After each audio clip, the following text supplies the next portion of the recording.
पुलस्त्य जी पराशर मुनि को ये चीज़ें बता रहे थे ताकि उन्हें वो एक्सप्लेन कर सके कि उनके आसपास की दुनिया कैसे बनी। इट इज़ वेरी इंटरेस्टिंग कि ये चीज़ें काफ़ी डीपली इनकोडेड है हमारे पास और हम इन्हें जानते भी नहीं हैं।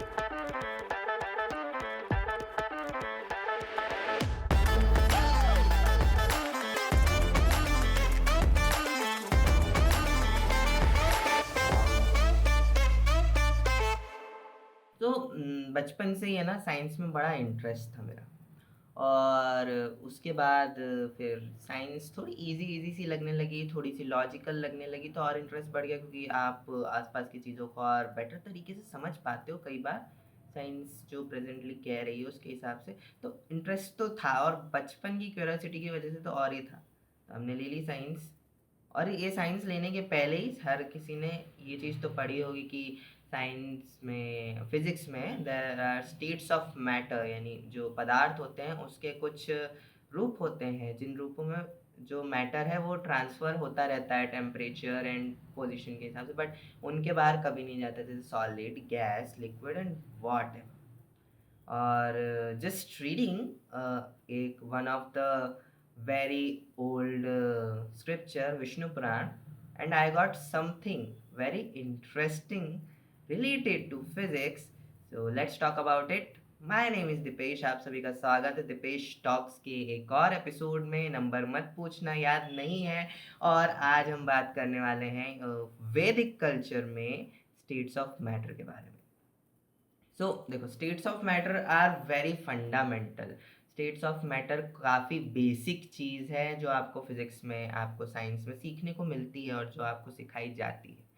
और वो चीज़ काफ़ी कॉमन है क्योंकि सॉलिड, लिक्विड, गैस एंड अगर आप थोड़ा और डीप जाओ तो plasma, and there is a lot more, but उससे आपको उतना ज़्यादा मैटर नहीं करता और उतना ज़्यादा आपको उसमें इंटरेस्ट लेने की भी ज़रूरत नहीं है क्योंकि वो बहुत ज़्यादा डीप हो जाता है। अगर आप उसके बारे में स्टडी करते हो तो आपके लिए वो इम्पॉर्टेंट है। तो ऐसे ही मैं बचपन में यानी बहुत क्यूरियस था, तो पढ़ता रहता था। तो देखो, 3 स्टेट्स ऑफ मैटर तो मुझे हर किसी को समझ में आना है। सॉलिड मतलब कुछ भी अगर आप ले लो सॉलिड, ऐसा हाथ में पकड़ सकते हो, हार्ड शेप, दैट जिसके एटम्स बहुत ज़्यादा बाउंडेड होते हैं। एंड उसके बाद लिक्विड, जस्ट लाइक बॉटल में पानी या फिर आपका ऑयल, कोई कोई सा भी फ्लूइड जो बहता है और जो दिखता है, जिसे आप टच कर सकते हो, जो चीज़ों को गंदा कर सकता है, गीला कर सकता है, दैट इज़ लिक्विड।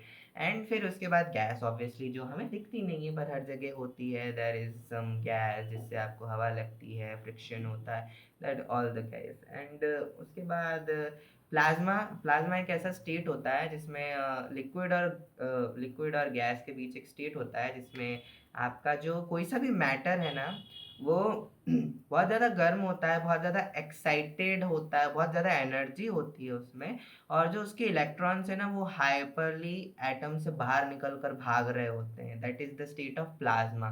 प्लाज्मा का सबसे अच्छा एग्जांपल है आग। Fire is the state of matter which is known as plasma. तो आप आग को प्लाज्मा के नाम से जान सकते हैं। तो ऐसे ही मुझे पिछले साल विष्णु पुराण पढ़ने का मन हुआ, दैट मैं चलो यानी सब लोग स्क्रिप्चर्स पढ़ते थे, यानी आप सुनते हो कि गीता पढ़ रहे हैं, रामायण पढ़ रहे हैं, अदर अदर बहुत सारे स्क्रिप्चर्स हैं ऐसे जो बेसिकली कॉमनली लोग पढ़ते हैं। तो मैंने भी सोचा चलो एक स्क्रिप्चर पढ़ते हैं, और उस स्क्रिप्चर तो मैं चूज़ कर रहा था मैं कौन सा स्क्रिप्चर पढूँ, कौन सा स्क्रिप्चर पढूँ। अब मैंने सब गीता पढ़ रहे हैं, भागवत पढ़ रहे हैं, रामायण पढ़ रहे हैं, यानी the everything is related to Vishnu, the Hari form of the god Vishnu. Vishnu भगवान से सब जुड़े हुए हैं। सो मैंने भी सोचा चलो विष्णु जी से रिलेटेड कुछ पढ़ते हैं। पहले एक टीवी शो आता था विष्णु पुराण करके। यू डोंट नो कि मैंने वो उतना ज़्यादा देखा नहीं है क्योंकि हम जब बहुत छोटे थे और अब नहीं आता है वो इतना इंटरेस्टिंगली। तो मैंने सोचा चलो विष्णु पुराण पढ़ते हैं। समवेयर मैंने ढूंढ लिया ऐसे। So there is a website of Gita Press that is known as Gita Seva Trust. वहाँ पर आप उनके जो बुक्स हैं, जो स्क्रिप्चर्स हैं, जो उन्होंने वहाँ पर अपलोड कर रखे हैं, बहुत सारे वो ऐड करते रहते हैं, तो वहाँ पर आप जाकर उनकी ऑफिशियल वेबसाइट पे फ्री में पढ़ सकते हो, आप उसकी एप्लीकेशन पे पढ़ सकते हो, बहुत सारे स्क्रिप्चर्स हैं वहाँ पर। तो वहाँ पे मैंने विष्णु पुराण देखी, तो मैं वहाँ से पढ़ने लग गया। सो देयर इज़ उस टाइम यानी मुझे पढ़ने की उतनी आदत नहीं थी, so I am going very, very slow. यानी यू यू कैन थिंक कि 4, 5, 10 श्लोक एक बार में, वो भी 10 श्लोक तो बहुत ज़्यादा बोल दिए, 4-5 ही। जस्ट लाइक एक पेज पे उसके फ़ोन की स्क्रीन पे जस्ट 5 या 6 पढ़ लिए बहुत है, क्योंकि वो क्योंकि संस्कृत होती थी, फिर संस्कृत का ट्रांसलेशन, सो संस्कृत वगैरह थी, so it take me time मुझे, क्योंकि पढ़ने की आदत भी नहीं थी और मैं यानी पढ़ने की रोज़ कोशिश कर रहा था, आदत डाल रहा था, तो इस वजह से मैं यानी कोशिश करता रहता था कि कुछ पढ़ते हैं, ऐसा करते हैं, ऐसा करते हैं, ऐसा करते हैं। सो एट द एंड यानी मैंने उसके कुछ चैप्टर्स पढ़े, मैंने यानी literally I haven't completed any of the book, मैंने आज तक जो शुरू की हैं पढ़ना, सो ये भी कंप्लीट नहीं करी थी, बट बेसिकली उसकी समरी में जितना मैंने पढ़ा था, तो Vishnu Purana talks about creation of the world, और यानी संसार की रचना, संसार में कैसे क्या सीक्वेंस बनाया गया है, कैसे उसकी शुरुआत हुई, और इस वाले कल्प में जो चीज़ें चल रही हैं उनका कैसा सीक्वेंस है, अभी कौन सा टाइम चल रहा है, और ब्रह्मा जी का दिन and all the time division, फिर उसके बाद एस्ट्रोलॉजी एंड बहुत सारी ऐसी रिलेटेड चीज़ें हैं, और विष्णु जी से रिलेटेड चीज़ें हैं काफ़ी सारी। तो मैंने उसके कुछ शुरुआती जो उसमें यानी ऐसे कुछ सेक्शंस हैं, आई वुड से शायद 8 या 9 सेक्शंस हैं, और उसमें अलग अलग अध्याय चैप्टर्स हैं, तो मैंने कुछ 9 चैप्टर्स पढ़े हैं उसके, 9th भी कंप्लीट नहीं किया है। एंड उसमें जो शुरुआती चैप्टर्स हैं उसमें वो बात करते हैं क्रिएशन ऑफ द वर्ल्ड के बारे में। And at the start of the second chapter they start with the God, but जैसे जैसे चीज़ें आगे प्रोसीड होती जाती हैं, so there are shlokas from number 37, 37वें श्लोक से आई थिंक 43वें या फिर 44th श्लोक तक वो बात करते हैं वैदिक स्टेट ऑफ मैटर के फॉर्मेशन के बारे में।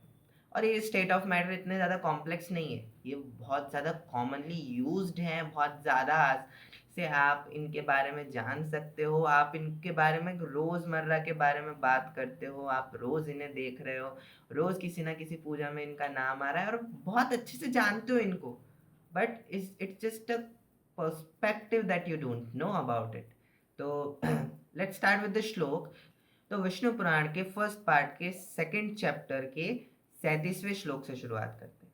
तो वो श्लोक कहता है, भूतादिस्तु विकुर्वाणः शब्द तन्मात्रकं ततः ससर्ज शब्द तन्मात्रादाकाशम शब्द लक्षणम। तो ये जो 37वां श्लोक है, ये कहता है कि देर इज सम एंटिटी, जो इसके पहले जो पूरा सीक्वेंस उन्होंने विष्णु पुराण में बताया है पराशर मुनि ने, तो वो पूरा एक्सप्लेन करने के बाद एक एंटिटी फॉर्म होती है कुछ एंटिटीज में से, उस एंटिटी ने अपने बॉडी फॉर्म को, अपने आप को एक प्रॉपर्टी यानी थोड़ा सा और अपनी एनर्जी को ढाल के एक प्रॉपर्टी की रचना की, एक प्रॉपर्टी बनाई जिसको हम आकाश, जिसको हम शब्द कहते हैं यानी जिस साउंड कहते हैं। एंड उस साउंड से और उसी एंटिटी से उस साउंड को होल्ड करने वाली, उस साउंड की प्रॉपर्टी को अपने अंदर एक्सेप्ट करने वाली एक एलिमेंट की रचना है जिसको हम आकाश कहते हैं। तो देयर इज द फर्स्ट महाभूत की रचना होती है जिसे हम आकाश के नाम से जानते हैं। देन आगे देखते हैं, मैं सबसे पहले आपको सारे श्लोक बता देता हूँ, देन अपन सीक्वेंस देखेंगे उसका।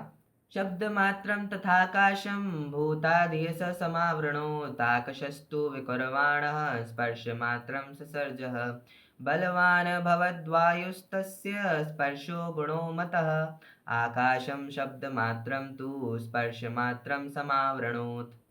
तो इन दो श्लोकों में पराशर मुनि कहते हैं कि जो आकाश है, आकाश सबसे पहला महाभूत है, और उसने भी अपनी एनर्जी को और ढाल के अपने आप को थोड़ा और सहज करके नेक्स्ट एलिमेंटल प्रॉपर्टी को जन्म दिया, जिसे हम कहते हैं स्पर्श, यानी जिसे आप छू सकते हो, जिसका आप टच कर सकते हो, जिसे आप फील कर सकते हो।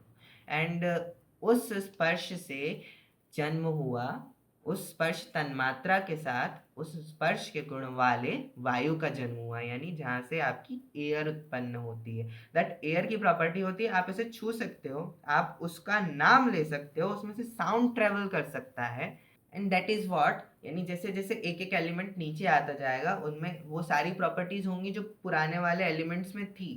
सो इसके बाद आता है ततो वायुर्विकुर्वाणो रूपमात्रं ससर्जः ज्योतिरुत्पद्यते वायोस्तद्रूप गुणमुच्यते।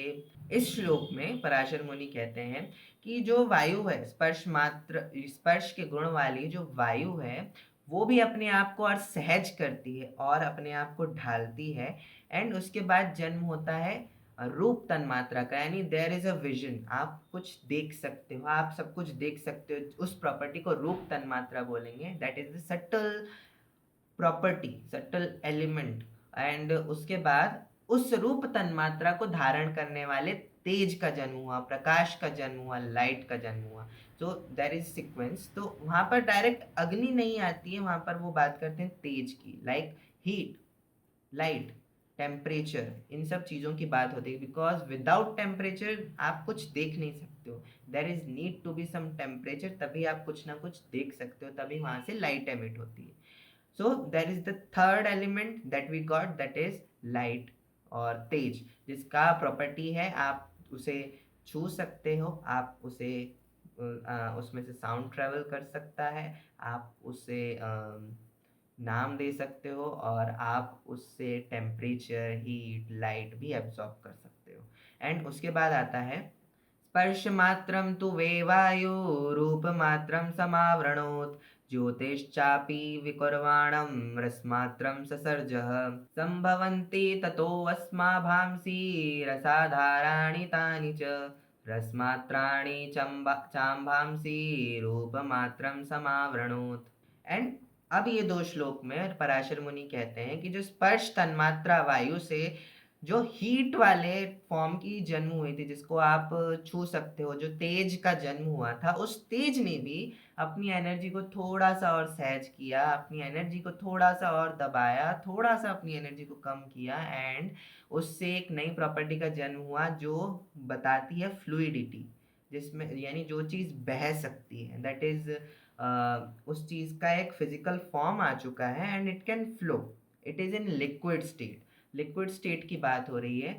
और इसके बाद इसी प्रॉपर्टी को होल्ड करने वाले जल की रचना होती है, यानी यहाँ पर वो जल कहते हैं उस चीज़ को, जल मतलब सारे लिक्विड्स की हम बात कर रहे हैं, तो वो जल की वहाँ पर रचना होती है। तो हमारा चौथा महाभूत, that fourth element has been born. और उसके बाद नेक्स्ट श्लोक में विकुर्वाणानि चाम्भांसि गन्धमात्रं ससर्जिरे संघातो जायते तस्मात् तस्य गंधो गुणो मतः।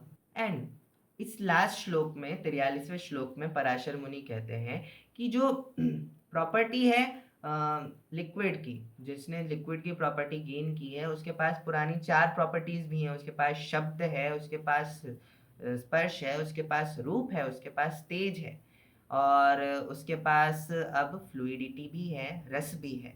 एंड अब वो अपनी एनर्जी को थोड़ा और सेटल करता है and there is a formation of गंध सन्मात्रा। अब यहाँ पर गंध का एक्चुअल मीनिंग क्या है, ये हमें हिंदी के बहुत ज़्यादा डिटेल में जाके पता चलेगा, क्योंकि गंध का हमारे हिसाब से मतलब स्मेल होता है। एंड पर जो गंध यानी जो हिंदी है, हिंदी में कई वर्ड्स ऐसे हैं जिनके बहुत सारे डिफरेंट मतलब होते हैं। जैसे आप जानते हो कि गुरु का मतलब गुरु यानी टीचर, और जिसके पास ज़्यादा ज्ञान है। पर गुरु का एक मतलब भारी भी होता है, यानी वेट से रिलेटेड भी वो वर्ड टर्मिनोलॉजी यूज होती है। तो ऐसे गंध का भी शायद कुछ मतलब हो सकता है जिसके बारे में हमें पता नहीं हो। So there is a property of smell for now there is a property of smell, जिससे यानी जिसकी कोई स्मेल भी हो, यानी जिससे कोई स्मेल आए, जिससे कोई गंध निकले।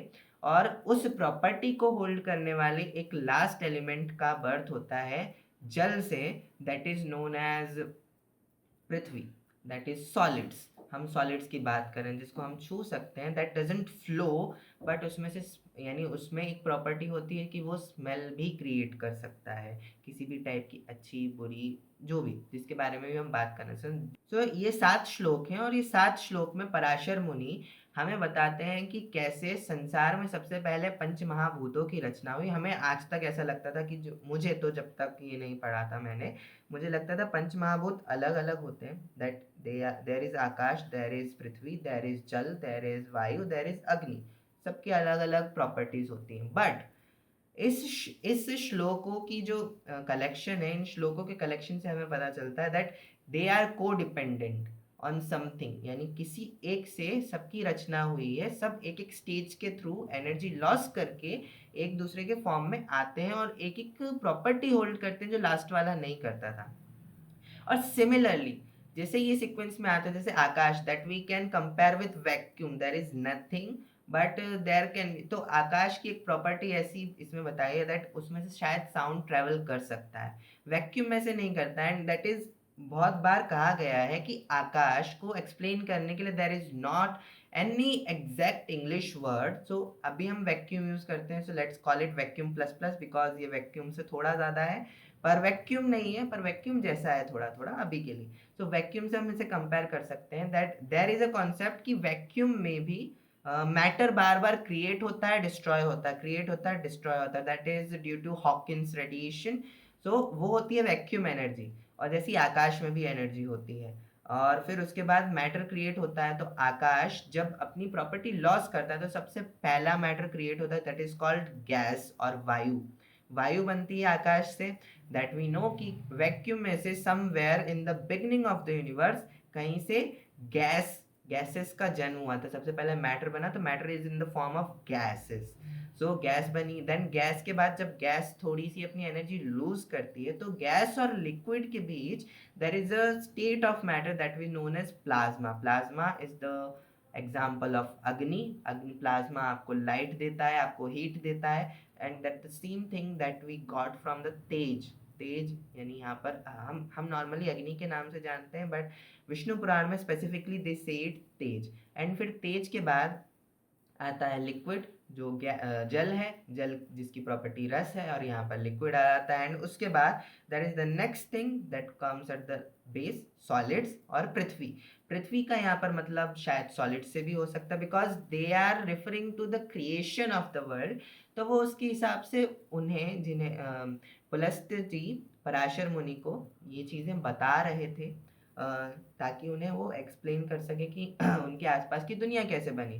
तो इसलिए पंच महाभूतों की रचना भी ऐसे ही बताई गई है और इन्हीं कुछ वर्ड्स का यूज़ किया गया है। और सिमिलरली स्टेट्स ऑफ मैटर भी ऐसे चल रहे हैं। इट इज़ वेरी इंटरेस्टिंग कि ये चीज़ें काफ़ी डीपली इनकोडेड है हमारे पास, और हम इन्हें जानते भी नहीं है, because as you can see यहाँ पर इतने पैरेलल्स हैं। यानी कभी आपने सोचा होगा कि आकाश से वायु बनी, वायु से जल बना, जल से वायु से अग्नि बनी, अग्नि से जल बना, और जल से फिर आपकी पृथ्वी बनी। And if you just see this, it is the sequence that is how a solar system, the first solar systems, the first planetary systems have been made in the universe, that there is कुछ नहीं होता है, फिर कुछ नहीं होने के बाद अचानक से गैसेस, मैटर फॉर्म होता है, मैटर फॉर्म होता है तो सबसे पहले गैसेस बनती हैं, गैसेस बनती हैं तो गैसेस बनने के बाद सबसे पहले एक सन का, एक सूर्य का, एक तेज पुंज का निर्माण होता है। देन उसके बाद आसपास का मैटर कंडेंस होता है, अपनी एनर्जी को लूज करता है, फिर थोड़ा फ्लूइड होता है, ऑब्वियसली फ्लूइड होगा, फिर सॉलिड स्टेट में आएगा। हर चीज़ सब्लिमेट थोड़ी ना होती है। तो देर इज लिक्विडिफिकेशन, और फिर लिक्विड के बाद वो सॉलिड्स में बन के प्लैनेट्स बनते हैं। इसलिए तो फिर दूसरे प्लैनेट्स पे लिक्विड आ पाता है, क्योंकि वहाँ पर लिक्विड बनता है साथ में। सो it is very much parallel with the creation of the world, creation of the solar system, creation of the universe, and this is the creation of universe according to Vishnu Puran. Hope you like the episode. अगर आपको episode अच्छा लगा तो like कर देना, subscribe कर देना अगर यूट्यूब पे देख रहे हो, अगर किसी ऑडियो प्लेटफॉर्म पे सुन रहे हो तो फॉलो कर लेना, रेट कर देना हमारे पॉडकास्ट को, एंड हमारे पिछले और आने वाले पॉडकास्ट को फॉलो करते रहना, बिकॉज ऐसी इंटरेस्टिंग चीज़ें हमारी मैथोलॉजी से, हमारी हिस्ट्री से, हमारे साइंस से हम शेयर करने की कोशिश करते रहेंगे, साथ में emotional being, and a lot of stories and a lot of stuff is going to come your way. Till then, bye bye. See you soon in the next episode. Till then, bye bye.